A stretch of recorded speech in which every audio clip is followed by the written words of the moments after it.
ఇవాళ హైదరాబాద్ పార్లమెంట్లో ఇంకా వేరే వేరే పార్లమెంట్లో ఏ విధంగా ఈ బక్రీద్ సందర్భంలో ఆవులు కానీ ఎద్దులు కానీ చిన్న చిన్న దొడలు కానీ కొయ్యనికి ఏ విధంగా తీసుకొని వచ్చినారో నాకైతే తెలియదు. కానీ ఇవాళ నేను ఇప్పుడే హైదరాబాద్ పార్లమెంట్లో ప్రతి ఒక్క డివిజన్ బైక్ పైన తిరిగి మీకు నేను అప్డేట్ చేస్తా, ఏరియా సహా నేను మీకు అప్డేట్ చేస్తా. ఎక్కడెక్కడ ఓపెన్గా ఇన్లీగల్గా ఈ ఎద్దులు అమ్ముతున్నారు. ఈ ఇంకా రూమ్ లోపల అయితే నేను వీడియో తీయలేను. అక్కడ ఆవులు కూడా చిన్న చిన్న దొడలు కూడా దాపెట్టి అమ్ముతున్నారని కూడా మాకు ఇన్ఫర్మేషన్ వస్తుంది. ఇవాళ నేను ముఖ్యమంత్రి గారికి డీజీపీ గారికి అడగాలనుకుంటున్నా. సుప్రీంకోర్టు ఎన్నోసార్లు ఆర్డర్ కూడా ఇచ్చింది, ఆవు ఎద్దు దొడలు కోయకూడదు.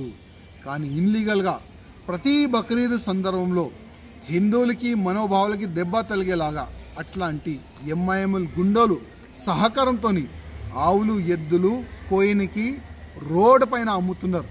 గవర్నమెంట్ ఏం చేస్తుంది, పోలీస్ ఏం చేస్తుంది నేను అడుగుతున్నా. అదేవిధంగా సుప్రీంకోర్టు చట్టాన్ని కాపాడే బాధ్యత మా పైన కూడా ఉంటుంది.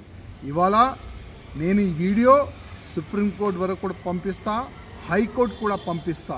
నేను మెజిస్ట్రేట్లకి రిక్వెస్ట్ చేస్తున్నా, తెలంగాణ గవర్నమెంట్కి అదేవిధంగా పోలీస్ డిపార్ట్మెంట్ అధికారులకి మీరు కూడా అడగాలి, ఈ విషయం అడగాలి. సుప్రీంకోర్టు చట్టాన్ని హైకోర్టు చట్టాన్ని కాపాడే బాధ్యత గవర్నమెంట్ది పోలీస్ది ఉన్నది, ఎందుకు కాపాడలేదు అది మీరు కూడా అడగాలని నేను మా మెజిస్ట్రేట్లకి రిక్వెస్ట్ చేస్తున్నాను. ప్రపంచంలో ఏ మూల ఏ క్షణం ఏం జరుగుతుందో వేగంగా తెలుసుకోవడానికి తొలి వెలుగు వాట్సాప్ ఛానల్ని ఫాలో చేయండి.